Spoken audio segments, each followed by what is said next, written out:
की खामोशी में छिपा है वो रहस्य जो आपकी रूह को चीखने पर मजबूर कर देगा। मैं रोहन, एक शहरी फोटोग्राफर जिसका जुनून है भूली हुई और रहस्यमयी जगहों को अपने कैमरे में कैद करना। मौनपुर गांव के बारे में मैंने सिर्फ सुना था, एक वीरान शापित जगह जहां जाने से लोग डरते थे।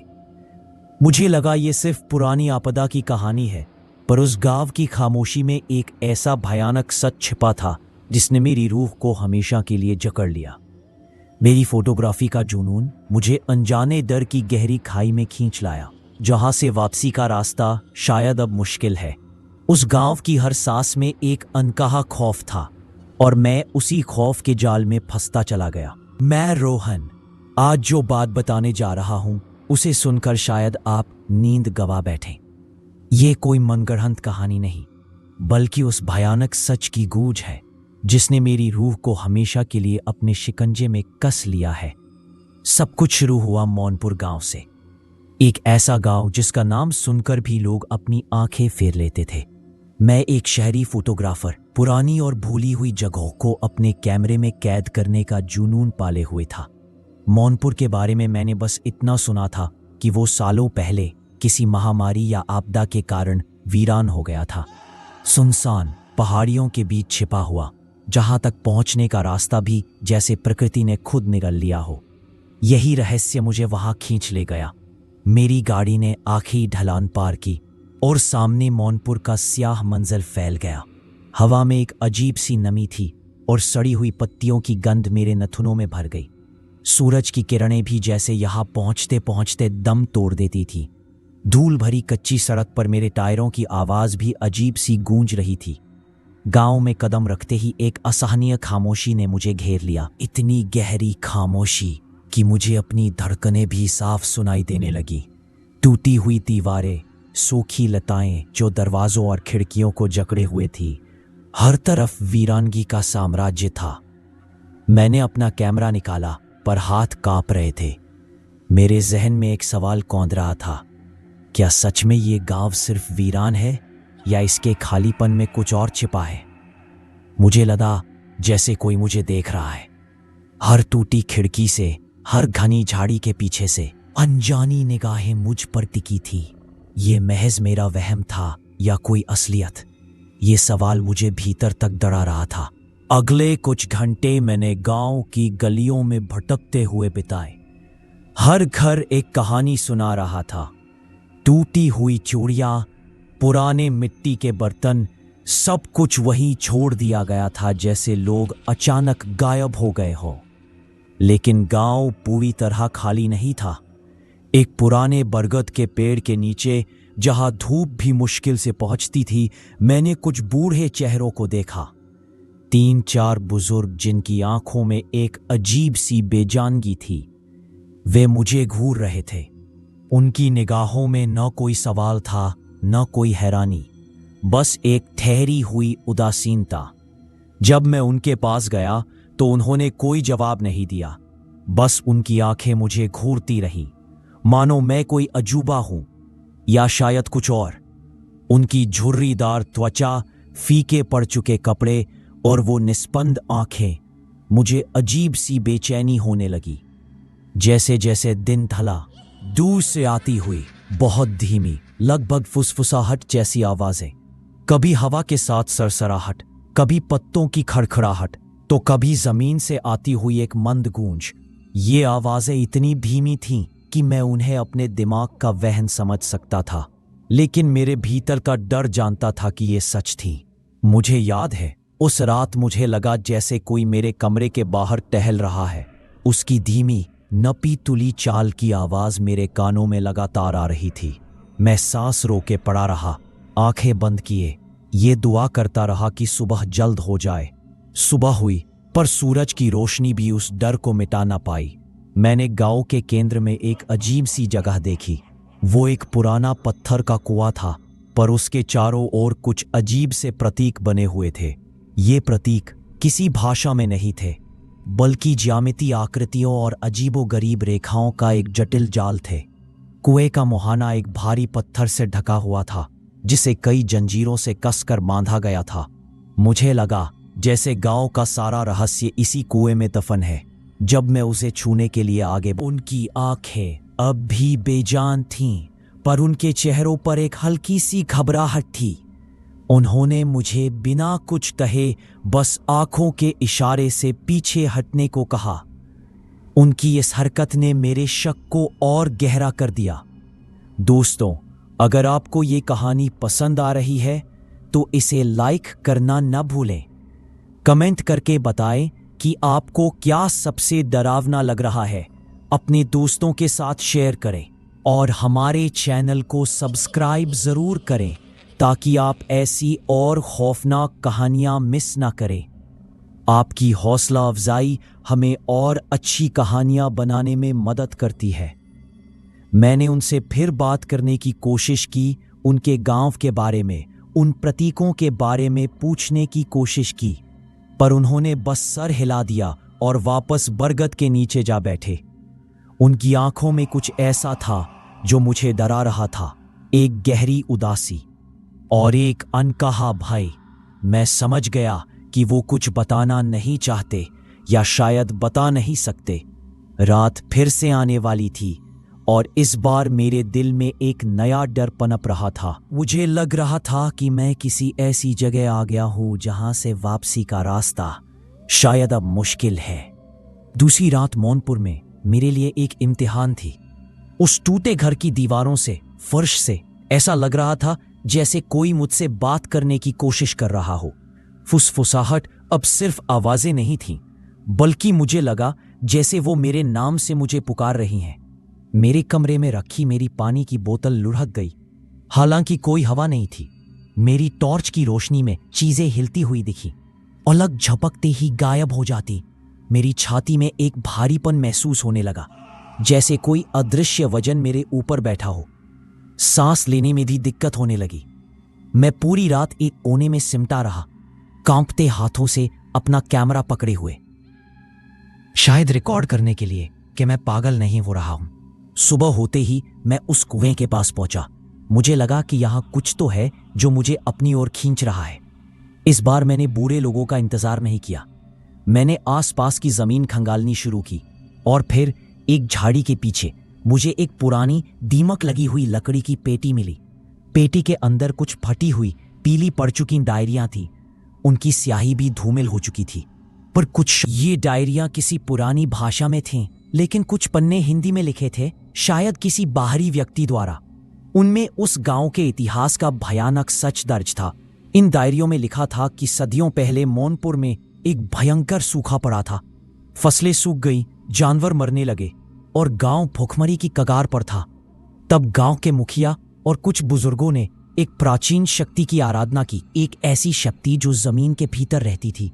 उन्होंने उस शक्ति से गांव को बचाने की गुहार लगाई। शक्ति ने एक शर्त रखी, हर साल गांव के सबसे छोटे बच्चे को उसकी खुराक बनना होगा। ये कोई बलिदान नहीं था, बल्कि एकरूपता की प्रक्रिया थी। जो बच्चा उसके हवाले किया जाता वो दरअसल उस शक्ति का हिस्सा बन जाता और उसके बाद गांव की मिट्टी फिर से उपजाऊ हो जाती, कुएं में पानी भर जाता। लेकिन उस बच्चे की आत्मा कभी शांत नहीं होती। वो गांव की हवा में घुल जाती और धीरे धीरे गांव के हर जीवित प्राणी को भी अपनी ओर खींचने लगती। मेरे हाथ कांप रहे थे। ये सिर्फ सूखा मिटाने का समझौता नहीं था, ये तो एक भयानक अभिशाप था। डायरी के आखिरी पन्ने पर एक खौफनाक विवरण था, कैसे एक बच्चा जिसका नाम दीपू था को उस कुएं में फेंक दिया गया था और उसके बाद से गांव के लोग धीरे धीरे अपनी चेतना खोने लगे थे। वे जीवित तो थे, पर उनकी आंखें खाली हो गई थीं, उनके शरीर ठंडे पड़ गए थे और उनकी आत्माएं अब गांव की हवा में भटक रही थीं। वे अब सिर्फ धारक थे उस प्राचीन शक्ति के, उस इकाई की जो मौनपुर की जमीन के नीचे से सांस ले रही थी। मुझे याद आया वो बूढ़े चेहरे, उनकी बेजान आंखें।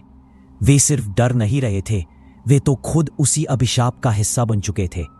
उस रात गांव में एक अजीब सी हलचल थी। मैंने देखा वही बूढ़े लोग और कुछ अन्य परछायां उस कुएं के पास इकट्ठा हो रहे थे। उनके हाथों में कुछ अजीब से यंत्र थे और वे एक नीरस धीमी आवाज में कुछ बुदबुदा रहे थे। उनकी आवाज में मानवीयता नहीं थी, बल्कि एक सामूहिक गूंज थी जो सीधा मेरे दिमाग में घुस रही थी। ऐसा लग रहा था जैसे जमीन हिल रही हो और कुएं के अंदर से एक सड़ी हुई मेरी आंखों के सामने एक काला साया नाच रहा था, कभी किसी कोने में, कभी मेरे ठीक सामने। मुझे अपनी आंखें मलता हुआ लगा कि क्या मैं पागल हो रहा हूं या ये सब सच है। मैं वहां से भागना चाहता था, पर मेरे पैर जम से गए थे। मेरे दिमाग में दीपू का नाम गूंज रहा था, दीपू, दीपू। और फिर अचानक मुझे लगा कि मैं अकेला नहीं हूं। उस कुएं के पास से एक और छोटी सी परछाई गुजरी, एक बच्चे की परछाई। और उसके बाद मैंने कुएं के ढक्कन से एक हल्की सी खड़खड़ाहट सुनी, जैसे कोई भीतर से उसे खोलने की कोशिश कर रहा हो। मेरी सांस अटक गई। उस रात की भयावहता मेरे लिए सिर्फ एक डरावना सपना नहीं थी, बल्कि एक भयानक सत्य का पर्दाफाश था। वो बूढ़े लोग, वो परछाइयां, वे सिर्फ गांव के निवासी नहीं थे, बल्कि उस प्राचीन इकाई के धारक थे जिसके बारे में डायरी में लिखा था। वे अपनी चेतना खो चुके थे। अब वे सिर्फ उस सामूहिक शक्ति के हाथों की कठपुतलियां थे जो मौनपुर की जमीन के नीचे से सांस लेती थी। उन्हें एकरूपता की प्रक्रिया जारी रखनी थी ताकि उस इकाई का अस्तित्व बना रहे और बदले में वह गांव को जीवित रखे, एक अजीब विकृत तरीके से। मुझे एहसास हुआ कि जब मैंने गांव में प्रवेश किया था तो मैं सिर्फ एक बाहरी व्यक्ति नहीं था, बल्कि एक नया हिस्सा था जिसे एकरूपता के लिए चुना गया था। मेरे कानों में अब सिर्फ फुसफुसाहट नहीं, बल्कि सामूहिक आवाजें गूंज रही थी। आओ, हमसे मिलो, एक हो जाओ। ये आवाजें मेरे दिमाग में सीधा प्रहार कर रही थी, मेरे विचारों को मरोड़ रही थी। मुझे अपनी सांसों में, मिट्टी की गंध में, उस कुएं की नम हवा में उस इकाई का सार महसूस होने लगा था। वो मेरे भीतर प्रवेश कर रही थी, धीरे धीरे मेरे शरीर के हर हिस्से पर कब्जा करती हुई। मैंने भागने की कोशिश की, गांव से बाहर जाने वाले रास्ते पर भागा, पर वो रास्ता अब मुझे अलग दिख रहा था। पेड़ अपनी जगह बदल रहे थे, पगडंडी अचानक गायब हो जाती थी। हर मोड़ पर वही बूढ़े चेहरे मुझे घूरते हुए दिखते थे, पर अब उनकी आंखों में बेजानगी के साथ एक अजीब सी चमक भी थी, जैसे कोई अदृश्य शक्ति उनके भीतर से झांक रही हो। मुझे लगा जैसे उनके भीतर से हजारों आंखें मुझे देख रही हैं। मेरे शरीर में एक अजीब सी ठंडक दौड़ने लगी, मेरे हाथ पैर सुन्न पड़ने लगे। मेरी त्वचा पर एक चिपचिपी नमी महसूस हुई, जैसे कोई सूक्ष्म जीव मेरे शरीर पर रेंग रहा हो। मुझे याद आया दीपू की डायरी का वो आखिरी वाक्य, जो मौनपुर आता है वो मौनपुर का हो जाता है। मैं उस कठपुतली बनने की प्रक्रिया में था। मेरी आंखों के सामने चीजें धुंधली होने लगी। मुझे अपने अतीत के पल याद आने लगे, मेरा घर, मेरा परिवार, मेरे दोस्त। पर वो यादें अब अपनी चमक खो रही थी। मेरे परिवार, मेरी अपनी पहचान, जैसे कोई पानी में घुल रहा हो। मुझे लगा जैसे मेरी आत्मा धीरे धीरे मेरे शरीर से खींची जा रही है और उसकी जगह एक ठंडी पुरानी सामूहिक चेतना ले रही है। मैं अब रोहन नहीं था, मैं हम बन रहा था। मेरी व्यक्तिगत पीड़ा अब गांव की सदियों पुरानी पीड़ा का हिस्सा बन रही थी। यह कोई भूतिया कहानी नहीं थी, यह तो एक जीवित सांस लेती हुई नरक की कहानी थी, जहां आत्माएं नहीं मरती, बस एक दूसरे में विलीन हो जाती हैं। आज जब मैं ये शब्द लिख रहा हूं, मेरे हाथ अब भी कांप रहे हैं, पर ये मेरे हाथ नहीं है, ये हमारे हाथ है। मेरी आंखें अब भी देख रही है, पर ये मेरी आंखें नहीं है, ये हमारी आंखें हैं। हजारों आत्माओं की आंखें जो मौनपुर की मिट्टी में घुल चुकी है। वो फुसफुसाहट अब मेरे भीतर है, मेरे हर विचार, हर एहसास पर उसका कब्जा है। मैं अब रोहन नहीं हूं, मैं मौनपुर हूं।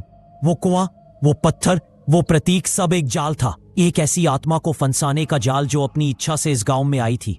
मुझे अब बाहर की दुनिया की यादें धुंधली सी लगती हैं, जैसे पुराने फीके पड़ चुके चित्र। मैं अब धूप की गर्मी या ठंडी हवा का एहसास नहीं कर पाता। मेरा शरीर एक खोखला ढांचा बन गया है जो उस प्राचीन इकाई की ऊर्जा से चलता है। मैं उन बूढ़े चेहरों की तरह हो गया हूं जिनकी आंखों में मैंने पहली बार बेजानगी देखी थी। अब मैं भी हर रात उस कुएं के पास जाता हूं, उन अजीब सी गूंजती आवाजों का हिस्सा बनता हूं और नए शिकार का इंतजार करता हूं। मुझे पता है कि कोई और रोहन भी आएगा, पुराने रहस्यों को खंगालने, अनसुनी कहानियों को सुनने। और फिर एकरूपता की प्रक्रिया फिर से शुरू होगी। मौनपुर का रहस्य कभी खत्म नहीं होगा, ये तो बस एक से दूसरे में प्रवाहित होता रहेगा। मुझे नहीं पता कि ये शब्द आप तक कैसे पहुंचेंगे या मेरा शरीर इन्हें कब तक लिख पाएगा, लेकिन ये मेरी आखिरी कोशिश है, एक चेतावनी, एक अंतिम चीख उस अंधेरे के खिलाफ जिसने मुझे निगल लिया है। अगर कभी आप मौनपुर जैसी किसी जगह के बारे में सुने जहां सन्नाटा इतना गहरा हो कि आपकी आत्मा कांप जाए, जहां बूढ़ी आंखें आपको इस तरह घूरे जैसे आपको पहले से जानती हों, तो रुक जाइए, मुड़ जाइए, भाग जाइए, क्योंकि मौनपुर में कत्ल नहीं होता, मौनपुर में एक रूपता होती है। और एक बार आप मौनपुर का हिस्सा बन गए तो फिर कोई वापसी नहीं, आप बस हम बन जाते हैं। मेरी आवाज अब मेरे भीतर दम तोड़ रही है। हम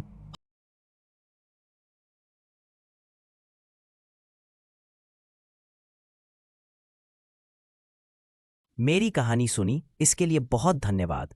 अगर आपको अच्छी लगी हो या कुछ अलग महसूस हुआ हो तो कृपया लाइक करें, कमेंट करें, चाहे अच्छा लगे या बुरा, आपकी राय बहुत मायने रखती है, और शेयर जरूर करें।